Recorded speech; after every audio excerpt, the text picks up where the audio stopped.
My heart is inditing a good matter. I speak of the things which I have made, touching the king.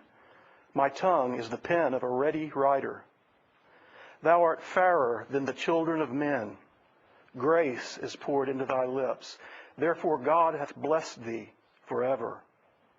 Gird thy sword upon thy thigh, O most mighty, with thy glory and thy majesty. And in thy majesty ride prosperously because of truth and meekness and righteousness. And thy right hand shall teach thee terrible things. Thine arrows are sharp in the heart of the king's enemies, whereby the people fall under thee. Thy throne, O God, is forever and ever. The scepter of thy kingdom is a right scepter. Thou lovest righteousness and hatest wickedness. Therefore God, thy God, hath anointed thee with the oil of gladness above thy fellows. All thy garments smell of myrrh and aloes and cassia, out of the ivory palaces whereby they have made thee glad. Kings' daughters were among thy honorable women. Upon thy right hand did stand the queen in gold of Ophir. Hearken, O daughter, and consider, and incline thine ear. Forget also thine own people and thy father's house. So shall the king greatly desire thy beauty, for he is thy Lord, and worship thou him. And the daughter of Tyre shall be there with a gift. Even the rich among the people shall entreat thy favor. The king's daughter is all glorious within. Her clothing is of wrought gold. She shall be brought unto the king in raiment of needlework. The virgins, her companions that follow her, shall be brought unto thee. With gladness and rejoicing shall they be brought. They shall enter into the king's palace. Instead of thy fathers shall be thy children, whom thou mayest make princes in all the earth. I will make thy name to be remembered in all generations. Therefore shall thy people praise thee forever and ever.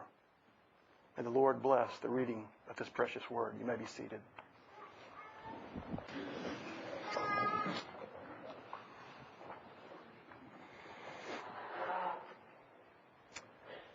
Please hear these words from Judy's pastor. A king and his daughter. On the evening before Judy died, I glanced through the hospital window to the west. "Oh my goodness," I exclaimed. "Look at that." Floating above the dark horizon, silver, full, and fair, rose a glorious moon. I remarked to those around me, "That's my favorite image in nature." The others agreed. That moon was indeed a thing of beauty and a joy forever. On the morning after Judy died, as I thought again upon that lovely moon, I remembered not only the beautiful moon, but also a simple but forgotten truth. Yes, the moon was beautiful, but what made her so beautiful was the sun. Without the sun, the moon would be just a dull, cold piece of pummeled stone wandering aimlessly in the ether. But in the radiance and under the influence of the sun, the moon is transfigured into heaven's second brightest orb. In fact, looking at the moon, I was actually seeing the sun, for it is only by the sunlight that we see moonlight. Every glory of the silver moon must pay homage to the surpassing glory of the golden sun. This is my sermon today. I shall speak of Judy's moonlight glories, but I must remember, and I must remind you as well, of another light brighter and more beautiful than Judy. Another light from whose radiance and under whose influence Judy shone so brightly and so beautifully. Jesus Christ, the Son of righteousness. And thus our text today, the king's daughter is all glorious within. Her clothing is of wrought gold. She shall be brought unto the king in raiment of needlework. With gladness and rejoicing she shall enter the king's palace. Right preaching begins with the king, and thus begins the psalmist. Before David tells us of the king's daughter, he will tell us of her father, the king. David's heart contemplates a good matter. My tongue, says he, is the pen of a ready writer. I shall speak of things touching the king. The first motion of David's heart, the first note of his song, and the first stroke of his pen tell us that the king is beautiful, fairer than the children of men. To the eyes of mortal men, King Jesus hath neither form nor comeliness, and no beauty that we should desire him, and thus he is despised and rejected of men. But to the quickened eye of faith, the king is white and ruddy, the chiefest among 10,000. His head is as the most fine gold. His locks are bushy and black as a raven. His eyes are as the eyes of doves by the rivers of water, washed with milk and fitly set. His cheeks are as a bed of spices, as sweet flowers. His lips like lilies, dropping sweet-smelling myrrh. His hands are as gold rings set with beryl. His belly is as bright ivory overlaid with sapphires. His legs are as pillars of marble set upon sockets of fine gold. His countenance is as Lebanon, excellent as the cedars. His mouth is most sweet. Yea, he is altogether lovely. This is my beloved, and this is my friend, O daughters of Jerusalem. Indeed, the king is beautiful. The psalmist also teaches us that King Jesus is gracious. Grace, said David, is poured into thy lips. Heaven poured grace into the king's lips at the lowly manger when angels heralded his birth. Grace was poured into his lips when, as a child, he confounded the doctors and lawyers. Grace was poured into his lips in the streets of Jerusalem and along the dusty roads to Nazareth, by the Sea of Galilee, in the homes of sinners, by the bedsides of the sick and dying, and at the tombs and coffins of the dead. Grace was poured into his precious lips with every word he spoke, and from those grace-filled lips, King Jesus spoke peace to the tormented, hope to the troubled, healing to the sick, and love to the brokenhearted. Even upon Golgotha's dark brow, grace was poured into his lips when he said to the dying thief, "This day thou shalt be with me in paradise." We would be amiss not to say to every one of you here today, whether you be tormented, troubled, sick, sorrowful, or brokenhearted, that the grace poured into the lips of our Lord Jesus Christ can at this moment be poured into your heart if you will but believe his words. I am the resurrection and the life. He that believeth on me, though he were dead, yet shall he live. And whosoever liveth and believeth in me shall never die. Drink my water, and you shall never thirst. Eat my bread, and you shall never hunger. Take my yoke, and you shall find rest unto your soul. But as beautiful and gracious as King Jesus is to his saints, he is fierce and terrible to his enemies. In his majesty, he girds his glittering sword upon his thigh, and one day he shall unsheath that sword and teach his enemies terrible things. His arrows shall be sharp to their hearts, and they shall fall under him, defeated and destroyed. To the righteous, Jesus Christ is the golden sun of righteousness, risen with healing in his wings.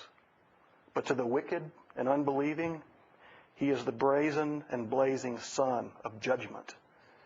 And that day shall come when he shall burn like an oven, and all the proud and all that do wickedly shall be as stubble, and he shall burn them up, saith Jehovah of hosts. King Jesus is also the eternal, sovereign, and righteous God of heaven, as the psalmist said, "Thy throne, O God, is forever and ever. The scepter of thy kingdom is a righteous scepter. Thou lovest righteousness and hatest iniquity.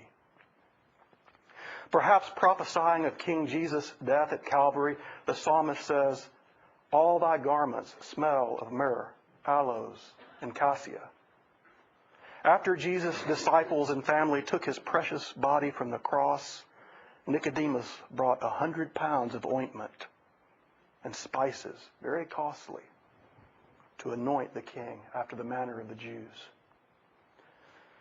How tender must those moments have been when Mother Mary and the two sisters, Mary and Martha, touched the king's impeccable flesh, washed his blue wounds and anointed him with oil and spices and wrapped him in fine linen, white and clean. What fragrance must have filled that tomb? Do we not smell that fragrance when we think upon the death of King Jesus? A sweet-smelling savor, a sacrifice well-pleasing unto God and to us as well? Indeed, King Jesus is fairer than the children of men, lips full of grace and a terror to his enemies. He is the eternal, righteous, and sovereign God of heaven. But the psalmist also speaks of the king's daughter. And as the sun gives radiance to the moon, the king's glories have shone on his daughter's brow. Judy was indeed a king's daughter. The king's daughter.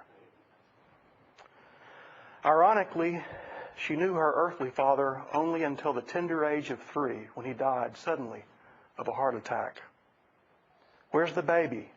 Miss Molly asked as she took up Judy in her arms. The Gibson household was poor, as men measure wealth. Miss Molly eked out a meager living as a seamstress. And on the day of Judy's death, I found this passage from her journal. Mother was ingenious in making do. She never wasted anything or threw anything away that might be useful. She was a creative recycler before recycling became popular.